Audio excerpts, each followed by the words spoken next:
We will do that some other time.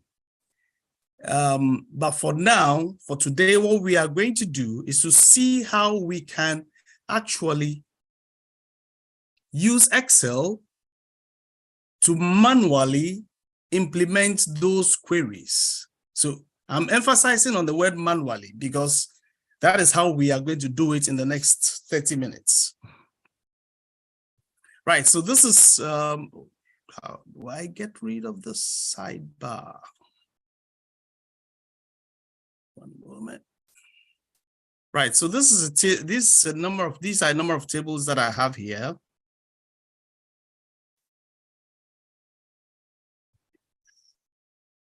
What I actually have is I have each of them on separate sheets, but I've put everything together on that first sheet that you just saw. So as we progress, we might even, at some point, as you get to use Excel more, you will be able to draw different data from different sheets. You can call data from different sheets onto one sheet. Excel is also a very, very powerful tool. Yeah. So let's see. Our main focus for tonight is to start with the foundations of SQL. So what is SQL actually made of? Like I said earlier on, SQL is just a statement that consists of a means of extracting data that consists of reserved words and user-defined words. SQL, usually it will be done through a server or a database, a SQL Server database or MySQL. These are some of the databases that we have, some various platforms that we can run SQL statements on. Now, the SQL statements, like I said earlier on, are made up of reserved words and user-defined words. Now, what are these reserved words?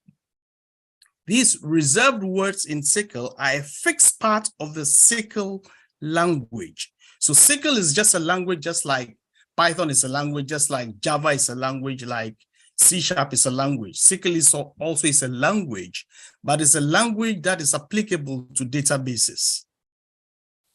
Right. Now, in SQL, the reserved words must be spelled exactly as they are. So if you spell a SQL reserved word wrongly, just like in any other programming language, it will throw an error. However, the user-defined words are words that the user themselves have written. So those ones can be in any form or shape. Now, SQL is also free format, and it is usually case insensitive. It is mainly case insensitive. So what that simply means is that you can use capital letters, you can use lower cases, it really doesn't matter, except a few cases in the case of where we call literals, which we shall come across at some point. So let me minimize this for now and then go to my Word document.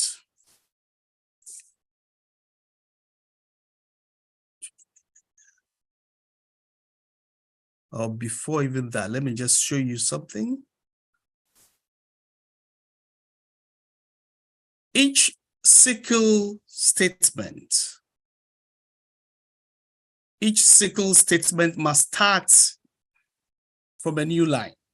So I'm just going through the rules of SQL. Each SQL statement must start from a new line. So if we see, for example, something like this, forget about this. Let me just take this out. This is something that I am myself practicing. As you know, we are all learning. Can you see my screen? Can you see the screen? Yeah.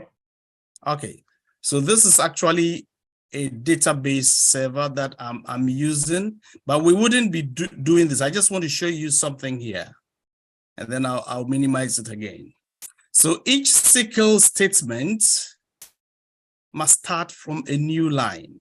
Like you see that these all start from new lines, right? So each one must start from a new line. That's one of the rules of SQL. Now, the beginning of each SQL statement should line up with the beginning of other statements. So let me go back again to that. The beginning of each SQL statement must line up with the beginning of each of other SQL statements. Right. So this is the command line, and these are the statements here. Now, if a clause has several parts, they should each appear on a separate line and be indented. So assuming that this line here on line 3, can we see it? Assuming it was a very, very long statement, and I wanted to break it up, the break must come under where this starts. Okay, so these are just some of the few SQL rules. Now, like I said earlier on, SQL is free format. So it can be written using a mixture of cases. It doesn't really matter. How do we manipulate data in SQL? There are a number of SQL commands that we will look at. One of them is the word select. One of them is the word select.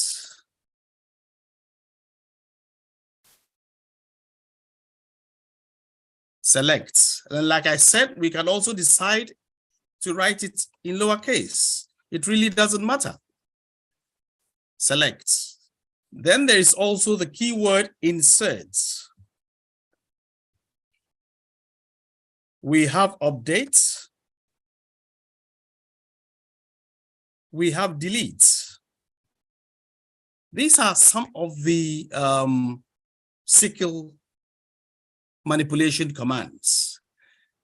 As data analyst, I am not sure whether or not you would use any of these three, the last three. I'm not sure, because your job as a data analyst is just to analyze the data and present your findings in readable and appealing formats to stakeholders.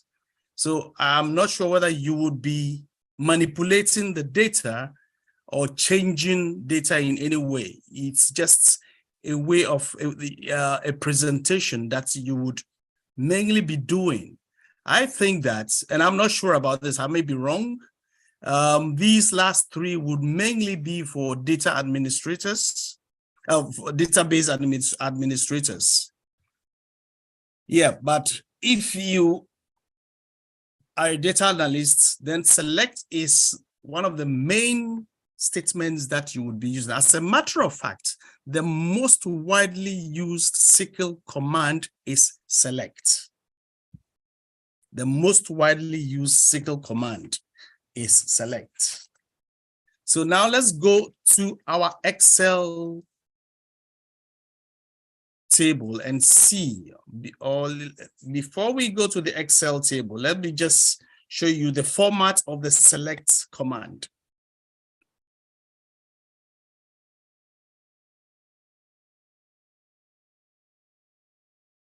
How am I writing everything in uppercase? format of the select.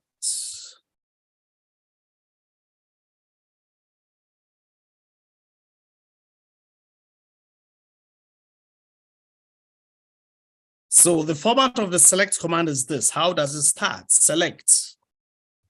It starts with select. Your SQL statements would almost always start with select. In fact, 95% of the time, 98% of the time, it will start with select. And then we have two main forms of this. You want to either have a distinct select, or you want to select everything.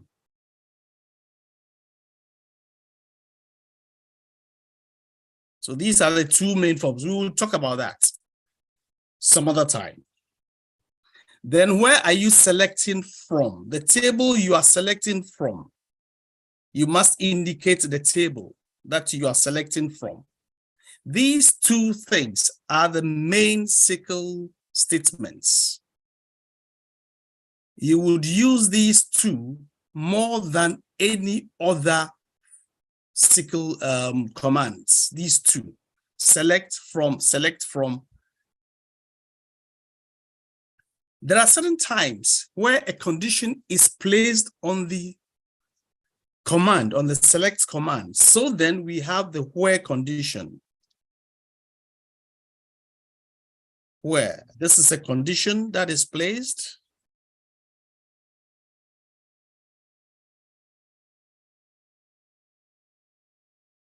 Then we also have, sometimes after you've done your select, you've done your command, you want to group your data. Group. And how do you group? You can group by the column lists.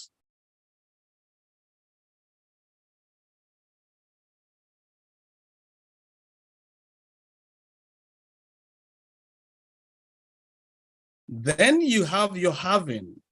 So I'm just going through the format of the selects. Having, which is a condition. Then you order by.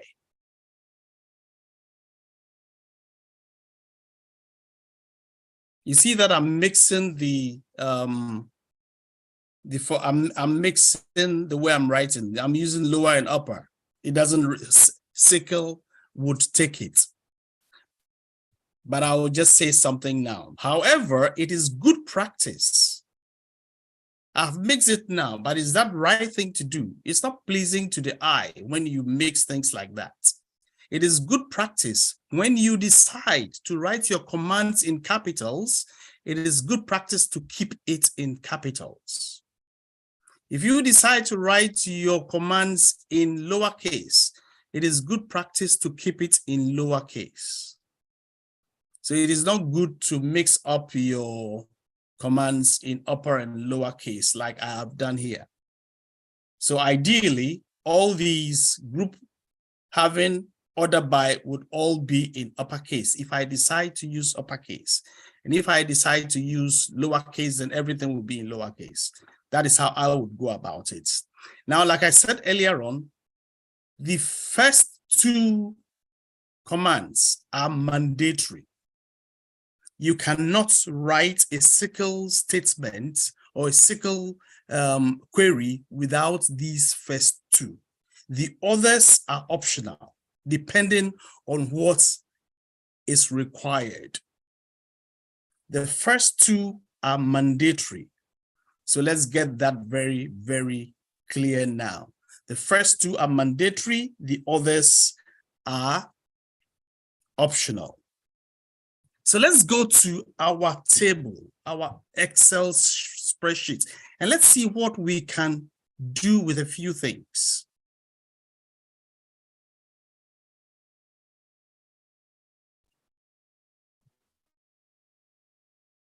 Let's have this table for,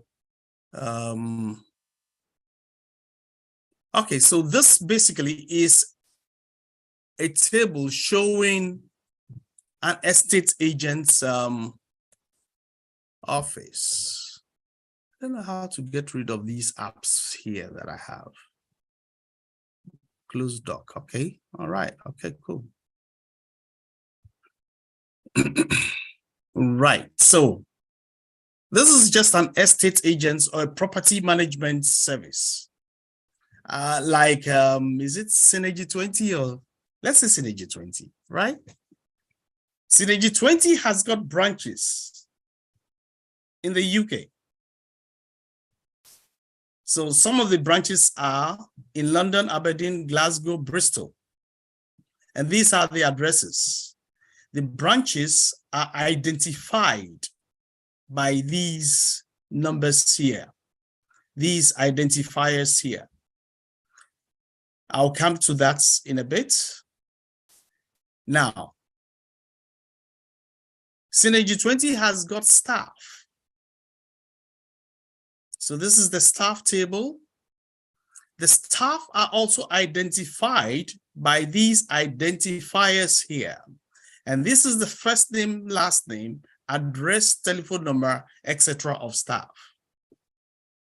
So we have Synergy 20 with branches. We have Synergy 20 with staff. What are they managing? They are managing properties. In this particular instance, the properties are for rent. So these are the properties that Synergy 20 want to rent out. But who do they want to rent out to? They want to rent out to renters who are indicated here or listed here. Now, these renters would normally, before they rent a property, go for a viewing of the property. Right? And each of the properties, each property is owned by someone. So Synergy 20 is a property management business, managing properties for property owners, right? They have properties all over the UK, properties for rent in this particular instance, rented by renters who would normally go for viewing. So what do we want to do?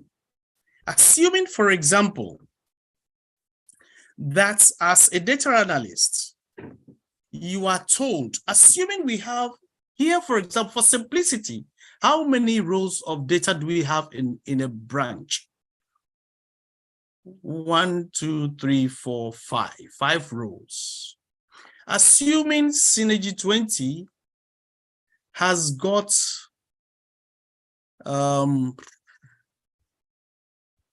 branches in every city in the UK. How will you, as a data analyst, get the information? How will you, for example, assuming you are told to select all the staff in every branch of Synergy 20, how do you go about doing that? Now let's go back to the this thing that I wrote earlier on. I said select from.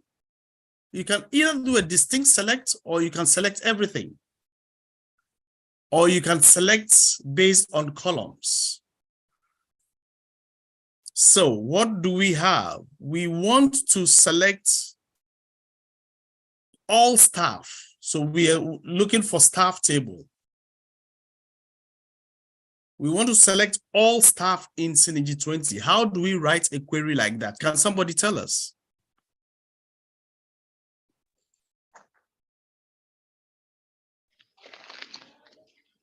How would we go about writing? Yeah. Hello. Yeah. Select. I'm following your instructions now. Select star from. Select star from. Select star. Why star? It's indicating all. You said you wanted all the. You said you wanted to all the inputs. No, all the fields. You said something about all. Okay, but before we go to star, can you tell me what we would have done if we didn't know star would have worked? very, I don't know, maybe all, select all. Okay, no, not select all. Star It's a actually, the star wild here stands card. for all. Pardon? Wild card. No, not at all. No. So what we would have done would have been to come here. We want to select everything about staff, right? So what we would have done would have been to come here. So we want to select everything about staff. So we select staff number, staff first name, last name, address, telephone number, position, sex, date of birth, salary, national insurance number, and branch number. That selects all the data columns about the staff. This gives us every piece of data, every piece of information about the staff. So then we select staff that way. That's one way by which we can do it. So select, like I've just said, should I write it down? I don't think so. But another way, a better way to do it is just, who spoke earlier? Is it Afsat? That voice sounded like a voice I know. Select star means select yes, it is all. Afsat. I'm having my headphones on. Select all. So the star here actually represents all these data fields that we have. Staff number, first name, last name, address, telephone number, position, sex, date of birth, salary, national insurance, and what is the last one? Branch number. So if we were to run that query,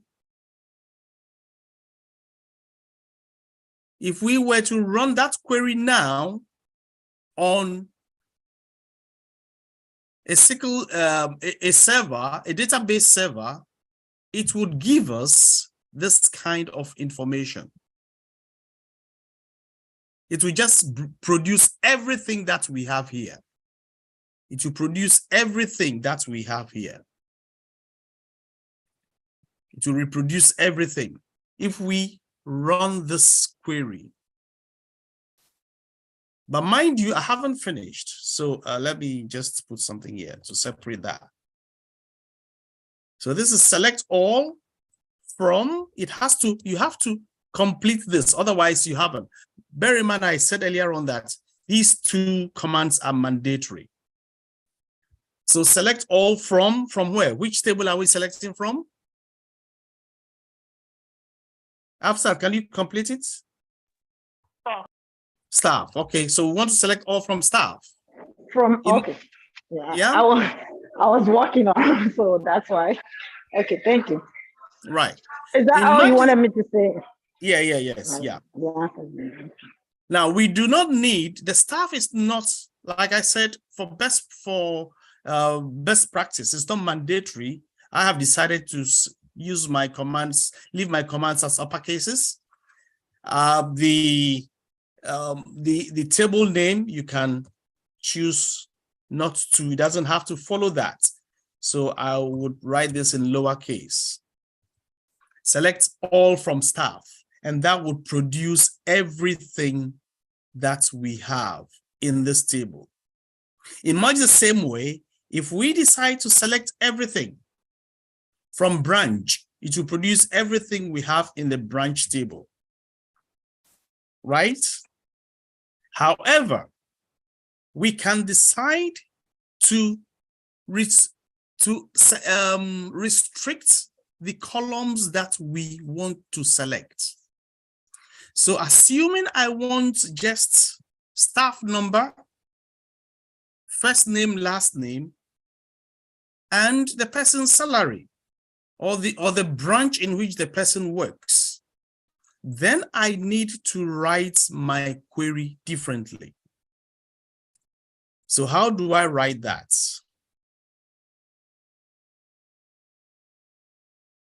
Again, select. But because we are not selecting everything, we want to select specific columns, we need to, on this occasion, specify those columns that we actually need. So we need the staff number. We need the staff's first name.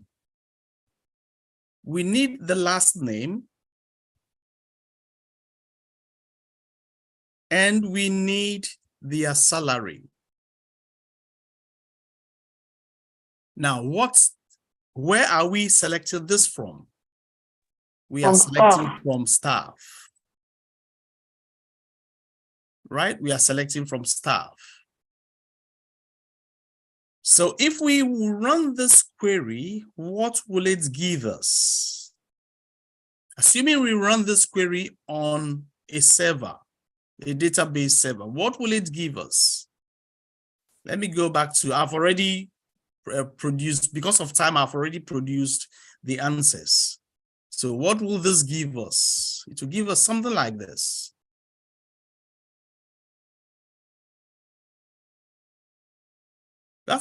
It will give us this here. Can we all see that? We want the staff number, the staff first name, last name, and salary. So that's the query we just wrote, and from staff, right? So that gives us this here. Assuming we want to select property number from viewing. Property number from viewing. Which table do we need? Anybody can tell us? Somebody should unmute and tell us. We want property number from viewing. The viewing table. Let me see I think there's a viewing table. Okay, so there is a viewing table. You remember I showed you that earlier on? There is a viewing table. So we want property number from viewing. What would be the property numbers here? Can anybody just tell us quickly? Property numbers here, that's PNO. Yeah, the property, that's the second column. Reference, the second column. So what numbers do we have there? PA14, PG4, PG4, PA14, PG36. Beautiful. So this is what we would have. This year we would have this column here. Let me just copy it and bring it and put it somewhere. This is what we would have.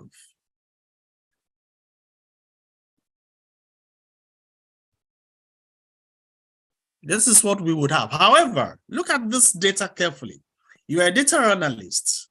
Assuming, for example, I tell you, assuming you're dealing with 1 million rows of data, and you are told to select the titles of all the elements in the data. Would we have 1 million different titles? Or would we have repetitive titles? Would we have titles repeating themselves over and over and over again? I think Yes, it's just going to give us the result for the distinction. Yeah, that is where we use the distinct. For example, here we have PG4, PG4, PA14, PA14. However, if we were to use the distinct command in combination with select, then that removes duplicates. It removes duplicates. So if we come here and we say that, let me just show you because of time. So query 3, we say select property number from viewing. This is what we have. If we were to use distinct, select distinct property number from viewing, it narrows it down to just this. So assuming that in your list of 1,000 rows of data, you have like 500 misters, 300 misses, 100 miss, and a few doctors, a few professors. So you use the distinct to just select, you use it to remove duplicates so that you just have the unique data that you want. So in this case, PA14 is unique, PG4 is unique, PG36 is unique, right? Okay. Any questions so far? We have just 3 minutes before the next tutor comes on. So let me pause here and see if we can take some questions.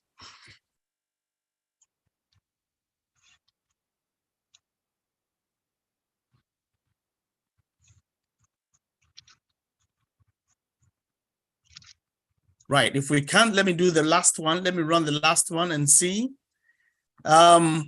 Calculated fields. How, in this particular instance, where do we get a calculated field from? We can calculate. We know how to draw data out of the various tables by using the select command, select and from. If we want everything, then we can use the select star or select all the column headers. It's a waste of time. If you want everything, it's a waste of time to use all the column headers. You just use select star, and that will select all the column headers for you. Then we can also select specific columns if we want to. And we also know the use of distinct if we want to get rid of duplication in our selection. Right. What if I were to say that we should select staff and then show this is their annual salary, show their monthly take home? How do we do that? How do we do that?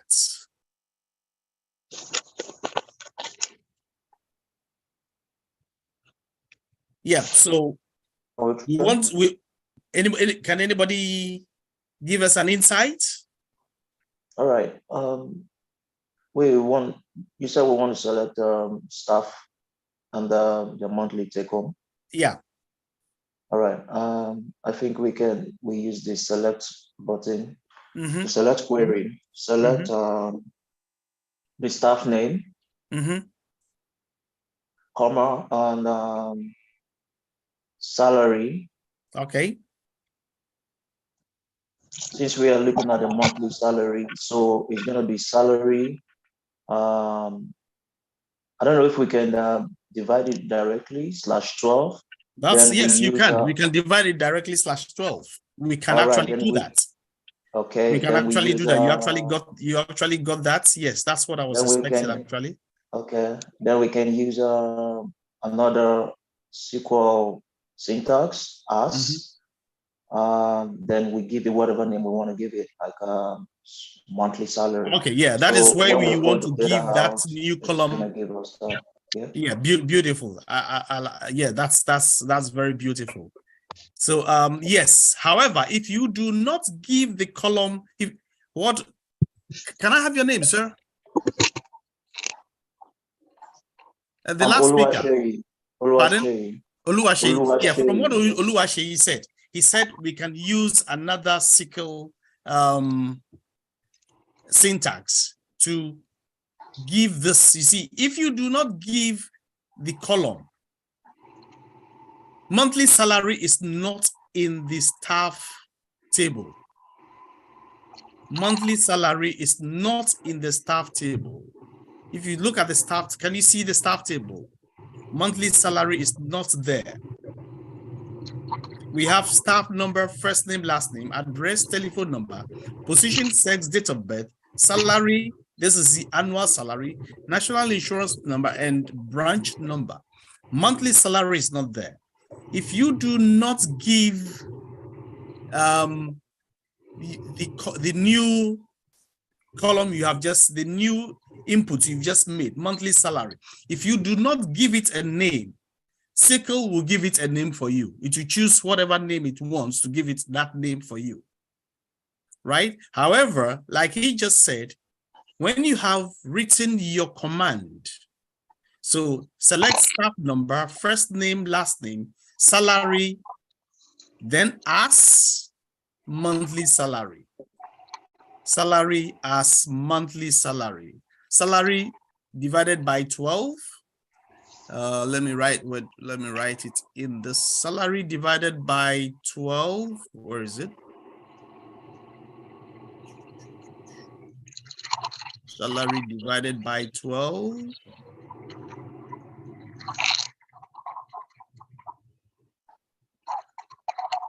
As, okay, let me just write it here. I want it to continue in that same cell as monthly salary. Yeah. So it is now going to call this column monthly salary. However, if you do not indicate that that's the name you want to give to it, then it will give it whatever name that it wants. And it's probably will just give it a column name, which is why here I have column 4, right? Any questions so far? We would go more into these things, and then we would actually practicalize it on a server, and then you can actually see the beauty of SQL, the beauty and power of SQL. Yeah, SQL is very powerful, honestly. Thank you so much, Godwin. This is really, really interesting, to be honest. So this is good, and I love how you kind of broke everything down. Yeah, starting very simple, then yeah, before you get to the most complex ones. Yeah. So okay, so to be honest, unless anyone has got a question, we got the next tutor, who is going to take the Power BI.